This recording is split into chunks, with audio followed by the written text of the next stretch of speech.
여러분 안녕하세요.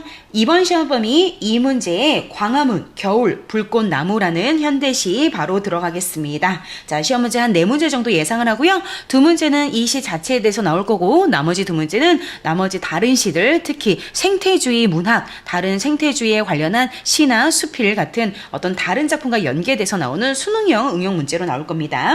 자, 우리가 내신 작품이니까 제목을 그래도 외워볼까요? 자, 시인은 이 문제고요. 광화문, 겨울, 불꽃, 나무. 자, 외우셨죠? 자, 문학의 4분법, 문학을 갈래를 크게 4개로 나누는 4분법에 의해서 서정, 서사, 극, 교술 갈래로 나누는데 현대시이기 때문에 당연히 운문이 있고 어떤 내용이나 정서를 압축하고 있는 운율이 있는 이 서정 갈래에 해당합니다. 자, 이 시는 자유시 서정시고요. 현대 도시 문명을 비판적으로 태도로 바라보기 때문에 비판적인 성격이 있고, 자, 여기에서 꼬마정구라는 그 소재가 현대 도시 문명을 상징적으로 말합니다. 자, 상징적인 부분이 있다. 자, 이 시의 주제는 외울게요. 자연의 섭리를 거스르는 현대의 도시 문명을 비판한다 라는 게 주제고, 특징은 시험 문제 많이 나오기 때문에 암기를 하면서 따라오세요. 자, 이 시의 특징은 일상적 소재가 나옵니다. 일상, 꼬마정구, 가로수, 어떤 그 광화문이라는 실제 도시에 나와 있는 실제 우리가 볼 수 있는 소재들, 일상적 소재를 제시하여 현대 도시 문명을 비판했다라고 했어. 자, 그리고 이 시에 의인법이 있대요. 표현 기법은 항상 나오니까, 자, 의인법이 어디 있나 이따 잘 보세요. 자, 그리고 요거 시험의 포인트겠죠? 역설적인 상황을 통해서 뭔가 모순되고 말이 앞뒤가 안 맞는 모순적인 상황, 좀 아이러니컬한 역설적인 상황이 나와 있다. 자, 이 부분이 이번 시험에서 다른 시험 범위들과 연계돼서 나올 수가 있겠죠. 뭐 농무라든지 슬프고 비참한데 오히려 춤을 추고 있는 농무의 역설적인 상황이라든지, 자, 그런 다른 시들과 같이 나올 수 있습니다. 역설적인 상황을 통해서 비판을 더 강조하고 주제를 강조한다. 자, 다시 한번요. 자, 의인법이 쓰였다. 역설적 상황을 썼다. 이 자체가 중요한 게 아니죠. 이게 어떤 효과가 있는지를 보셔야 되죠. 자, 이 시는 의인법과 역설적 상황을 제시하는 이런 표현 기법을 통해서 주제를 강조하고 도시문명 비판이라는 비판의 강도를 강화했다까지 효과까지 아셔야 됩니다. 자, 일단 이렇게 선생님이 기본 베이스로 필기된 걸 한번 보고요. 그 다음에 우리 학교 학습지를 정리한 부분에 대해서 두 번째로 볼 거니까 걱정하지 마시고, 자, 첫 번째 볼 때는 선생님, 자, 이해를 중심으로 자, 따라오십시오. 자, 들어갈게요. 자, 지금 미리 말하지만 연도색으로 체크한 부분은 비정상적인 상황, 현대 도시문명이 너무 발전된 나머지 자연의 어떤 섭리를 거스르는 비정상적이고 비판적인 상황을 밑줄 미리 연두색으로 그어 놓았습니다. 자, 1년, 2년, 3년 중에 1년 들어가겠습니다. 해가 졌는데 어두워지지 않는다. 와, 해가 지면 원래 어떻게 돼야 되나요? 원래는 해가 지면 깜깜해지고 어두워져야 되죠. 그게 정상이죠. 자, 그런데 해가 졌는데도, 자, 보조사가 나와 있네. 해가 졌는데도 불구하고 어두워지지 않아? 자, 상황이 정상적인 상황이 아니야. 자, 그러면 뭐 역설법이라고 좀 좁게 보기엔 좀 어려울 수도 있겠지만 전체적으로 역설적이라고 하면 좀 넓게 볼 수 있거든요. 해가 졌는데 어두워지지 않는다. 자, 아이러니컬한 상황이기 때문에 역설적인 상황을 제시했다라는 거죠. 자연의 섭리의 역행이라는 단어 아셔야 돼. 거꾸로 간다, 반대로 가는 현대 도시 문명. 자, 겨울이죠. 자, 계절감. 자, 시험 문제를 풀다 보면 계절감이 드러나는 시어가 있다라고 하면 헷갈리시면 안 됩니다. 분명히 있어요. 자, 이 시 계절 언제죠? 겨울입니다. 겨울 저녁에 광화문 사거리. 자, 우리가 종로, 명동 놀러 가면 광화문에 있죠. 거기에 이순신 장군 동산도 딱 있고 옆에 세종문화회관 있고 너희들 다 5,500번 버스 타고 가보셨죠? 자, 광화문 내거리라고 해서 어떤가요? 공간적인 배경이 애매하고 추상적이고 관념적이야? 구체적이고 사실적이야? 자, 구체적이고 사실적이고 실제적이죠. 자, 그래서 광화문 사거리라는 실제 있는 도시 이름을 딱 공간적 배경을 설정함으로써 굉장히 이 시가 우리 독자에게 많이 와닿겠죠. 현실감과 현장감, 이런 거 생동감을 더 줄 수 있는 거야. 자, 겨울이라는 것은 시간적 배경, 그리고 광화문 사거리는 공간적 배경. 이 시에 시간적 배경, 공간적 배경이 드러나 있다. 맞습니까? 틀립니까? 맞지요. 맨몸으로 돌아가 있는 가로수. 겨울이니까 이제 가로수, 그러니까 나무잖아. 나무들이 이렇게 나뭇잎이 다 떨궈지고 이 나무 몸통만 남을 거 아니야. 나무 몸통이랑 가지만 남아있죠. 이걸 나무의 이런 모습을, 겨울의 모습을 나목이라고도 합니다. 잎을 다 떨군 채 겨울을 맞이하고 있는 가로수 나무들을 시적 화자가 바라보고 있는 거죠. 자, 그러면 시적 화자가 가로수를 바라보고 있으면 이 가로수들은 뭘까요? 시적 대상이 되겠습니다. 시적 화자와 시적 대상을 잘 구분하셔야 됩니다. 시적 화자는 겨울에 어떤 나목으로 서 있는 가로수들인데 꼬마전구로 이렇게 칭칭 감고 있는 그 겨울의 가로수들을 바라보고 있는 거죠. 자, 일제히 불을 켠다. 자, 불을 켜고 있어. 나무들이 나뭇잎은 없지만 꼬마전구로 막 이렇게 우리가 크리스마스 준비하다 보면 그런 게 이제 꼬마전구가 칭칭 감겨 있죠. 자, 그리고 이 부분 중요한데 선생님 미리 필기는 안 되어 있는데 좀 확대를 해보겠습니다. 일제히 불을 켠다 나뭇가지에. 자, 이거 이 한 줄을 행이라고 하는데 이 행이 조금 부자연스럽죠. 자, 우리가 어떻게 볼 수 있냐면 이 부분은 두 가지 중에 하나로 볼 수 있습니다. 도치법. 자, 정상적인 위치를 바꿨다. 위치를 바꾼다 해서 도치법이라고 하는데 도치법이 쓰였다라고 보는 견해도 있고요. 자, 두 번째는 이 켠다라고 하고 문장이 끝났잖아.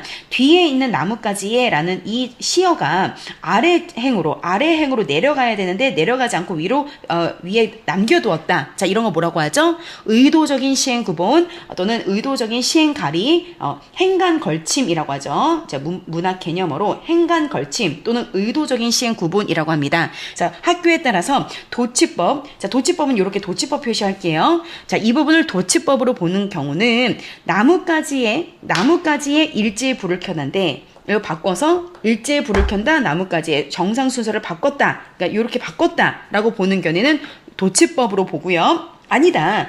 일제히 불을 켠다 라고 끊고 나뭇가지에 수만 개의 꼬마 전구들이 들러붙어 있다. 자, 이렇게 가야 되는데 이게 아래로 안 내렸다. 일부러. 이런 부분은 의도적인 시행 구분, 행간 걸침으로 볼 수가 있습니다. 자습서마다 학교 쌤에 따라 의견이 다 다르기 때문에 반드시 너희는 이 부분을 어떻게 설명하셨는지 학교 선생님 설명을 확인하셔야 돼요. 자, 그 다음에 내려가자. 자, 이 부분 비판하고 싶은 부분인데 이 나무들이 겨울에는 푹 쉬어야 되는데 그 밝은 꼬마 전구들이 들러붙어 있죠. 현대 도시 문명을 상징하는 게 뭐죠? 꼬마 전구야. 자, 불현듯 갑자기 그 모습을 보자마자 우리의 시적 화자도 불꽃나무다. 와, 멋지다. 와, 불꽃나무 하면서 이제 느낌표 영탄법이 있네요. 손뼉을 칠 뻔했다. 그러니까 하마터면 화자 자신도 이걸 원래는 부정으로 봐야 되는데 꼬마 전구가 쫙 펼쳐져 있는 그 가로수의 모습들이 순간 너무 화려하고 순간적으로는 진짜는 아니지만 순간적으로는 화려하고 아름답게 느껴져서 무심코 나도 모르게 인공적인 아름다움에 현혹될 뻔했다. 헷갈려서 아름다움에 빠질 뻔했다. 감탄할 뻔했다는 거야. 실제로는 감탄하고 아름답게 보면 안 되는 대상이죠. 자연의 섭리를 역행하는 거기 때문에. 자, 그 다음에 시험의 1순위인데 뭔데요? 시험의 1순위에 대한 얘기를 할 건데요. 이 시에서 어둠이란 단어가 나오죠. 자, 우리가 그동안 배운 다른 시들에서는 어둠이라는 게 대부분 긍정이었나요? 부정이었나요? 자, 부정이었죠. 보통 어둠은 뭐 일제 치하의 부조리한 현실이라든지, 어둠, 겨울.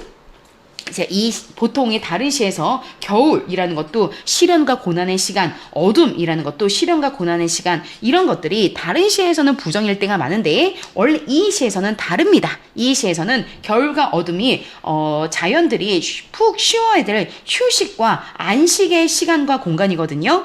그런데 그것이 지금 현대 도시 문명 때문에 이 시간들이, 휴식의 시간들이 지켜지지 않는 그 비정상적인 상황을 비판하는 거죠. 이 자체는 휴식과 안식이라는 플러스의 의미로 쓰였습니다. 자, 이게 시험 포인트입니다. 자, 한번 읽어볼게요. 어둠도 휴식과 재충전의 시간, 자연의 순리가 지켜져야 되는데 이것을 사람들은 어둠을 자꾸 밝히려고 해. 인공 조명으로. 이제 병균 같은 것일까? 라는 의문형 처리하고 있어. 자, 어둠이라는 자연적인 그 상황이 오히려 병균처럼, 병균은 퇴치되어야 되는 거죠. 인간들에게 퇴치되어야 하는 것으로 인식되는 이 현실에 대해서 안타까움을 느끼고 있는 거야. 자, 밤이라는 것도 어둠, 원래는 휴식해야 되는 시간이죠. 휘황하게, 화려하게 낮을 켜놓은 권력들, 자, 꼬마 전구를 권력들이라고 말하면서 비판적으로 제시하고 있네요. 자연의 순리는 거스른 비정상적인 상황을 초래한 권력에 대한 비판을 하고 있다.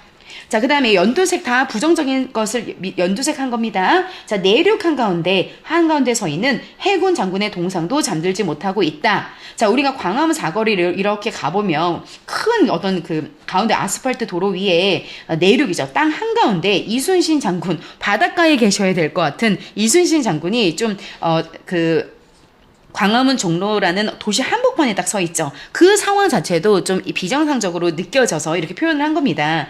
땅 한가운데에 해군 장군의 동상이 서 있는데 이 해군 장군의 동상도 이 인공 조명 때문에 밤에 쉬질 못하고 있다라고 표현하고 있어. 동상은 사람이 아닌데 잠들지 못하고 있다. 의인화돼 있다. 의인법을 쓰고 있어. 문을 닫은 세종문화회관도 밤에는 이 건물이 쉬어야 되는데 두 눈을 뜨고 있다. 자, 하도 꼬마정구가 밝아서 동상도 잠들지 못해 세종문화회관도 두 눈을 뜨고 있다. 자, 동상과 이 건물을 사람처럼 표현하고 있죠. 의인법이야. 자, 그런데 학교에 따라서 잠들지 못한다. 두 눈을 뜨고 있다. 이것은 사람이 아니라 생명이 있는 건 다 할 수 있다 라고 해서 학교쌤에 따라서 이걸 의인화가 아니라 생명이 없는 것을 생명이 있는 것으로 표현하는 화류법이다 라고 설명하실 수 있으니 학교에 따라서 의인법으로 얘기했는지 화류법 얘기했는지 구분하셔서 학교를 따라가셔야 됩니다. 자, 3년 넘어갑시다. 엽록소를 버린 겨울나무들 실적 대상이죠. 이 한밤중에 이상한 광합성을 하고 있다 라는 거죠. 광합성은 원래 대낮에 햇빛을 받아서 해야 되는데 원래 한밤중에는 광합성을 하는 게 비정상적인 역설적인 상황이죠. 자, 그런데 꼬마정구라는 인공조명이 너무 밝아서 비정상적인 광합성을 하고 있다라는 거야. 자연의 순리는 거스르는 비정상적인 상황을 이렇게 표현하고 있고 도시 문명에 대한 비판을 말하고 싶었던 거죠. 광화문은 광화문. 자, 빛광자를 쓰고 있어. 자, 우리가 말하는 광화문이 이 하도 꼬마정구 때문에 도시 문명의 인공 조명 때문에 밝을 이 조명이 비춰주는 빛광을 써서 광화문이라고 했어. 자, 이것은 학교에 따라서 소리의 유사성, 광화문은 광화문을 발음의 유사성을 이용한 말장난, 언어 유희로 설명하시는 분도 있습니다.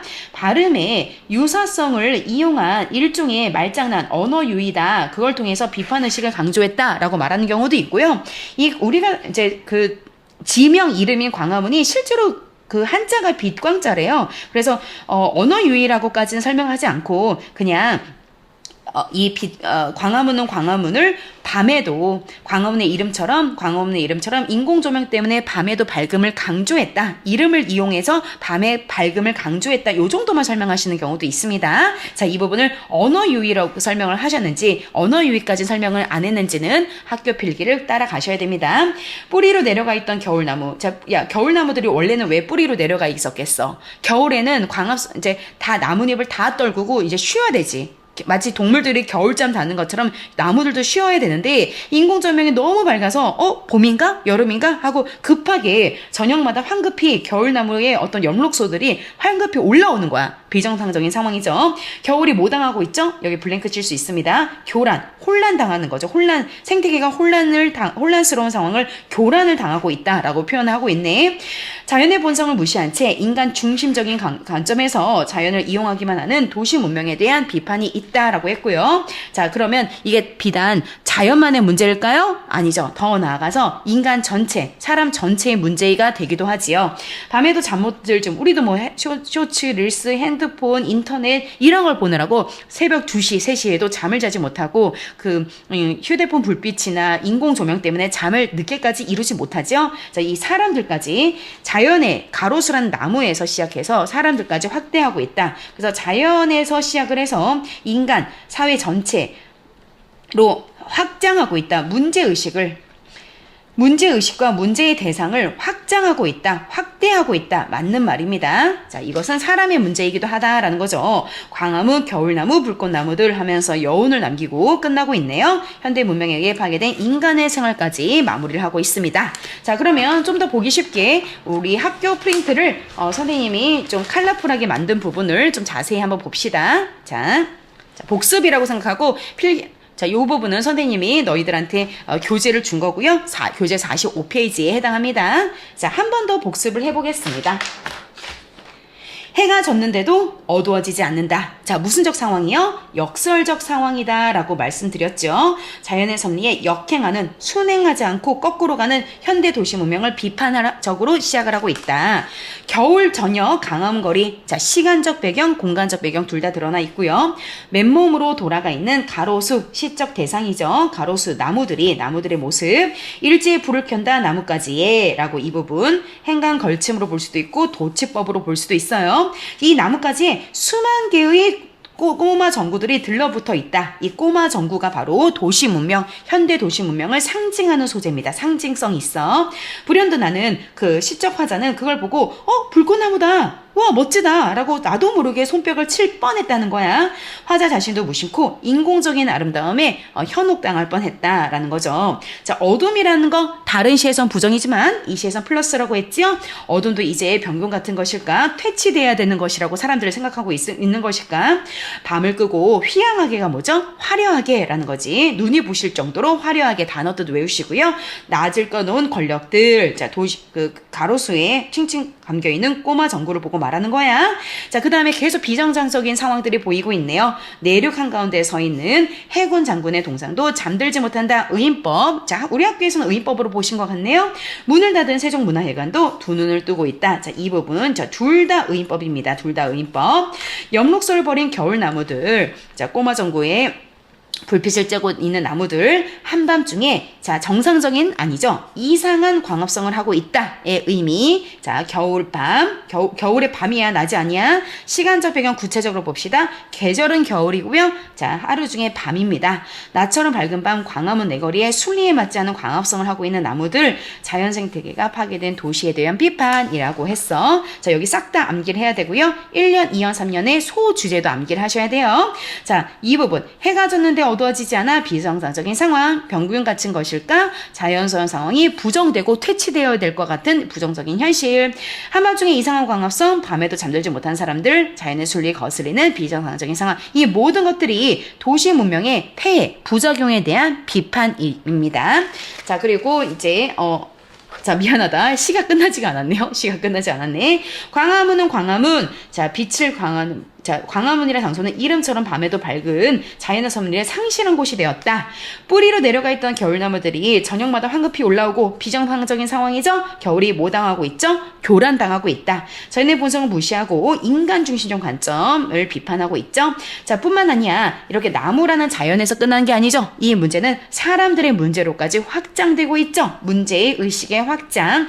자, 밤에도 잠들지 못하는 사람들, 광화문, 겨울나무, 불꽃나무들 하고 이 문제의 시가 끝나고 있습니다. 자, 이번 시험 범위에 나의 덕의 수필이었죠. 교술관리의 수필이었던 풀비린내에 대하여와 지금 광화문 겨울불꽃나무라는 현대시 장르는 다르지만 같이 연계돼서 나올 수 있고요. 풀비린내는 자동차가 인간에게 편리를 주지만 그리고 이것도 꼬마 전구도 언뜻 보기엔 아름답겠지만 사실 알고 보면 풀비린내에 대하여의 자동차도 그렇고 광화문 거리의 꼬마 전구도 그렇고 다 부정적인 거죠. 생태계를 파괴하거나 교란시키는 부정적인 것들이죠. 그래서 이거 공통적으로 하려는 말은 현대 문명이 발달할수록 자연 그리고 인간에게 피해를 준다는 인식을 통해 현대 문명에 대해 비판적인 시각이 드러난다라고 공통점 암기하셔야 됩니다. 물론 차이점도 아셔야 되고 자, 이 부분도 너희가 화면 정지하고 한번 보십시오. 자, 그러면 지금 뭐까지는 지금 보려고 하냐면 정희성의 물구나무 서기라는 시가 함께 출제된 적이 있어요. 그래서 광화문 겨울불꽃나무라는 시와 정희성의 물구나무 서기 좀 어려운 시인데 그 시를까지 한번 같이 보여드리고 영상을 마무리하겠습니다. 정희성의 물구나무 서기. 자, 시 제목이 물구나무 서기 거꾸로 세상을 바라본다라는 거죠. 라는 시와 이 광화문 이 문제의 시를 비교 대조하는 문제가 수능에 출제되기 때문에 이번 내신에 나올 수 있거든요. 그래서 어떤 부분이 비슷하기 때문에 같이 연계돼서 나왔는지 볼 건데요.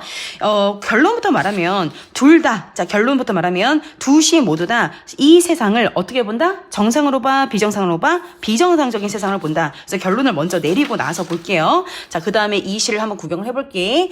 자, 두 작품의 비교인데 두 작품 모두 이 현실을 비정상적인 상황으로 인식한다. 에서 시를 출발한다는 것은 되게 비슷하다. 하지만 디테일은 차이가 있다라고 했어요. 정희성의 물구나무 서기. 자, 여기까지 보고 바로 본문 보여드릴 건데요. 자, 이 시는 70년대 도시화 산업화, 농민이었던 사람들이 이촌 향도 현상에 의해 도시로 가가지고 노동자로서 비참한 현실을 살았던 당시의 부조리였던 현실인데 비정상적인 현실이 왜 강조가 되냐면 아무리 빡세게 24시간에서 잠도 거의 못 자고 일을 해봤자 계속 가난을 벗어날 수 없어. 굉장히 상황이 상황이 비정상적이죠? 그럼 공장 노동자의 일하면 일할수록 삶이 피폐해지는 비정상적인 상황, 그것을 어떤 거꾸로 선 세상, 물구나무, 그리고 뿌리가, 나무가 있으면 뿌리가 아래로 가야 되는데 뿌리가 하늘로 뻗어 있다? 이런 거 다 뭔가 뒤집혀 있는 듯한 그렇게 표현을 해서 세상을 부조리하게 표현을 하고 있고요. 비판적 풍자적, 뭔가 사회의 모순을 폭로 고발하는 느낌입니다. 자, 그리고 광화문 겨울불꽃, 이번 시험은 2000년대 도시 문명, 어떤 자연을 파괴하는, 생태계를 파괴하는 도시 문명을 비판하는